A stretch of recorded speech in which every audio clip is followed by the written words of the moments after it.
I'm Monica Dux, and tonight we're going to be talking to Gail Dines. Now, Gail's a Professor of Sociology and Women's Studies at Wheelock College.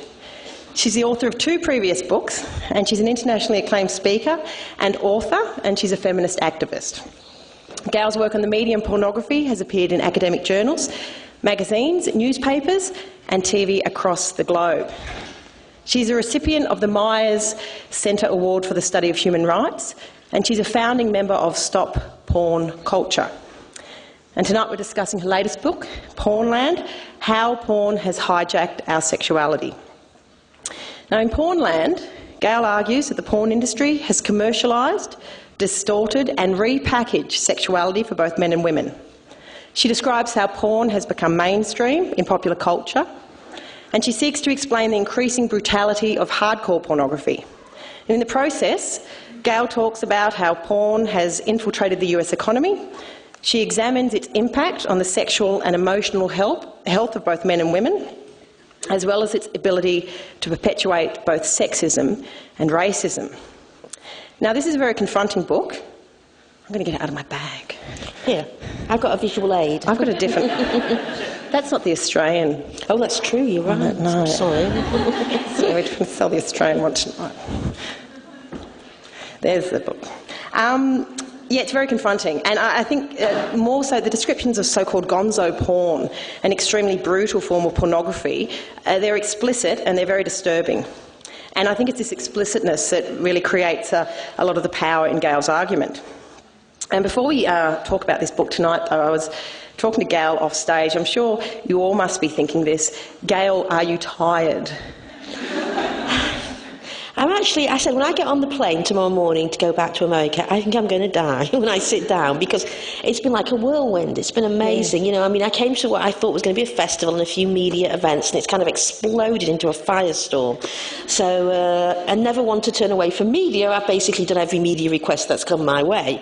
Yeah, I read a review last week in an academic journal that said, you know, this is an interesting book, but it will not be read outside of the academy, and it will not reach a broader audience. So I think, yeah, right. Yeah. Every time you turn it, yeah. So it's been quite amazing, hasn't it? Astounding, actually. And what's interesting, you know, living in America, where it's so you die to get to one of the major media shows. Here, because it's a much smaller country, you very quickly get to everything much easier. So Q&A, which I had no idea how big it was, you know, that sort of ignited a whole range of media.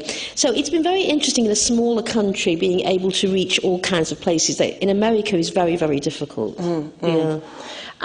So to the book, we will get to the brutal stuff later, but let's start with broader culture. One of your fundamental arguments is about the mainstreaming of pornography and the way that, as you say, women's magazines, fashion ads, TV, music videos and box office movies bombard women with images that would have a decade ago been defined as soft porn. So what is Pornland? You know, and how did we get here? Well, I mean, in one of the chapters I actually try to tell the story of how we got here.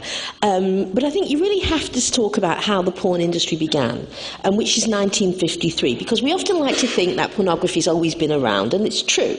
I say the first time a man realised he could make a mark in the ground was the day pornography was discovered, okay? But the industry began in 53 with the first edition of Playboy, and I think it was Playboy and then Penthouse and then Hustler laying the groundwork. I remember Playboy was really very good at getting into pop culture very quickly with the bunny. You know, I mean, you think about it. I was in the middle of Italy, in a town where it was only Italians, in the mountains, and there was a whole store just of the bunny. Right, that's how much it has infiltrated just about everywhere. It's in, with the bunny, I took my 4-year-old to a movie a few weeks ago, Hop, which is a movie about the Easter Bunny for children. It's a children's film, it's rated G. And it was actually his second film, and there's a scene in it where the Easter Bunny, who lives on Easter Island, as we all know, goes to LA, and one of the stops he makes is outside of Hugh Hefner's mansion. And Hugh Hefner is actually, his voice is in it, the real Hugh. They probably couldn't wheel him out to be seen. And the bunny says, "Oh, you're after sexy bunnies. It's sexy bunnies." And it was funny because it was so incongruous to the rest of the film, and it made me think of... Well, absolutely. And think about Hugh Hefner, the oldest pimp in the world. I mean, this is a pimp, basically. That's what he does. He gets money from pimping women's bodies, and he becomes this grand celebrity. So I think it was really Playboy helped to mainstream it. And then... along the way, you've had people like Jenna Jameson who've been very crucial in mainstreaming it, the first ever porn star who moved seamlessly from pornography and pop culture and back again. You've had Girls Gone Wild. Do you have that here? I don't think Girls Gone Wild, Girls Flashing, no. That was very big in America, and that mainstream pornography.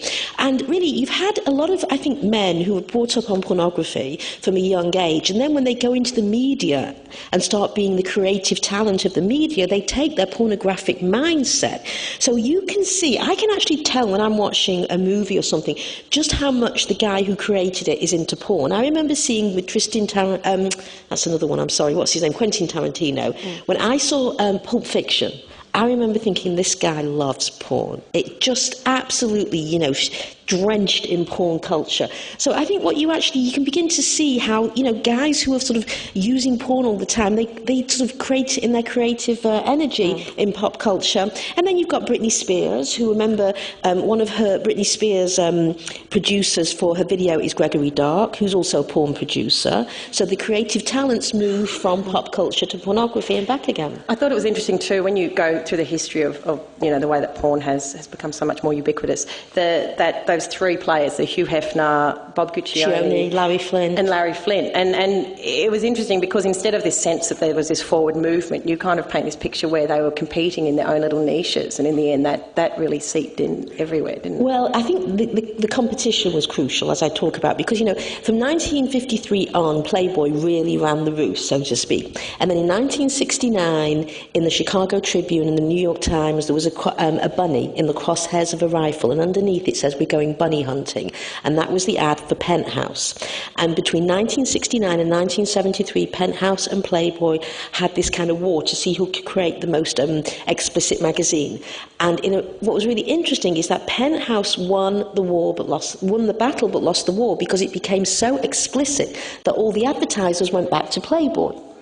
And of course, you only make money through advertising. Now, between 69 and 73, by becoming more explicit and more hardcore, they pushed the cultural envelope, which is why in 1973, Hustler comes in. No accident, because Larry Flint was watching this from his strip club in Ohio, and he understood that the battle between Playboy and Penthouse had shifted the cultural acceptance and had groomed the culture for more hardcore porn. You couldn't have had Hustler without Playboy and Penthouse. And then cut to 2011, and then we get to Gonzo, which I always thought Gonzo was a Muppet. And Not also, anymore. Hunter S. Thompson, of course. But no, and he's actually quite an ugly Muppet, isn't he, Gonzo? I was thinking about that. But he does look like a bit of a pervert. But you actually say with Gonzo porn, compared to the porn today, the porn of yesterday seems almost quaint. And it is. I'd never heard of this porn. I don't know that many people who have, when I've kind of screamed this at them. Can you describe what it is? Well, first of all, let me say, when I travel across the country in the United States of America, going to college, all the men know what gonzo porn is, right? Let me tell you, maybe a lot of the women in this room don't know, and maybe a lot of the older men, but certainly the college-age guys are using That's right. It's very generational, isn't it? Because Absolutely. when I've asked older men, there was one man I've spoken to who said, he's in his 50s, and he said, oh no, he gets sent pornography. And he said he was actually sent a video that was, whatever it's called online, that was very similar to the way I described it, and he said he was very upset by it, and made him feel quite sick. And I thought, well, that's a completely different generation. It is obviously younger people who are accessing this porn, do you think? There are cases of older men, obviously, but it's really for the younger guys. And what gonzo porn is, which is, unless you've seen it, and what I do in the book, in the first chapter, is I walk people through the porn industry. And the reason I do this is because, first of all, when I go and give lectures, I take visual images with me. And obviously I wasn't going to use them in the book because I couldn't control the images to the same degree. But I thought, how am I going to get people to understand what I'm talking about? Because a lot of women, when I talk about pornography, think of Playboy 15 years ago of a naked woman in a cornfield smiling, right, with a coy smile on her face. And that's not what we're talking about. We are talking about the really body-punishing, cruel, dehumanising, debasing pornography. And just to give you some of the ideas of what's in those porn, very, very standard acts now in gonzo porn is, first of all, gagging, where they actually gag women with their penis to such a point that it actually gets the gag reflex going. So you can actually hear women gagging. You can see them in some cases vomit, okay? You can see vomiting in pornography. They are choking, and when I watch it, I actually start to choke because I can hear the same things. Also, very, very pounding, rough anal sex, to the point that, as I say in the book, one of the big problems for women in pornography is their anuses literally drop out of their bodies and have to get sewn into their bodies. So these are the kinds of acts that go on in pornography: slapping, spitting, hair pulling, and calling her every vile name imaginable. It's interesting with gonzo too, though, isn't it? Because it seems a lot of your descriptions, and particularly that ATM, when you were saying there's a lot more fecal ATM is, you have to explain what that is to most of these people. You better explain it. Yeah. ATM is actually ass to mouth, where they put the penis into her anus and then without washing into her mouth straight away, and that's now very popular. But that's when you hear that, I think that's a workplace harm issue, isn't it? I mean, you can't. And you make the point in the book. But I mean, the point is made, and it's it's quite basic but quite true. Everyone consents to sex in pornography, but this kind of porn that is explicitly violent, and actually, if, the idea of an anal prolapse is an injury in the workplace, and it's interesting. How does this? I kept thinking when I was reading your book, how do they get away with this? And Well, it was interesting. When my book came out, I got a phone call from a guy who is one of the major consultants for the Adult Healthcare Medical Healthcare Association, which is basically what takes care of the women's so-called health. And he said, now in America we have this government organisation called OSHA, which is meant to watch workplace health. And he said that they have been in the pockets of the pornographers in Los Angeles forever. And just let's go back to the more basic healthcare issues. There's no condoms. Okay, so you have got body fluids, and men who've had sex with 50, 100, 200 women, right, are having sex with other women. I read about a scandal last year in LA. I think it was LA. It's all in LA, isn't it? Where HIV, because they do their own HIV testing, don't they? Yeah. Well, not anymore. They've got closed down. The organisation that did the HIV AIM has been closed down. Eventually, OSHA got round to doing something. And who really was very active in this was the AIDS activist organisation, who are arguing that basically you need to have condoms in pornography. But there will never be condoms, as far as I can see, because men who buy it don't want to see condoms. Yeah, I mean, this issue of harm, though, going back, I mean, this is, it's funny because it seems so incongruous that if you have images of women being brutalised, and they are, I mean, this gets onto the economy, and when you talk about, I mean, you say, I think there's a fascinating, the deconstruction of the porn industry, its interconnections with large non-profit, non-porn corporations that form the DNA of our economy, and it's this kind of infiltration. I mean, is this what holds up? Could you talk a bit about that? I think that the way that the economy itself and the way that the porn industry is now kind of, in so many different pockets that are non-porn related. Well, just think who it interfaces with. Credit card companies. I mean, every time, a guy, or occasionally women, but when guys buy pornography, it gets charged to credit cards. So think how much money the credit card industry is. Think how much of the internet revenue is coming from pornography. There's 420 million porn pages. Just think of that. Much of the R&D into internet technology is actually funded by the porn industry. Pop culture and pornography work together in terms of many corporations that have satellite or cable companies distribute pornography. In the United States of America, E! Entertainment, which is a kind of celebrity channel, has links to also porn industry, so you get all sorts of stories about porn stars. So you've got a real connection between the economy, with all the different economies.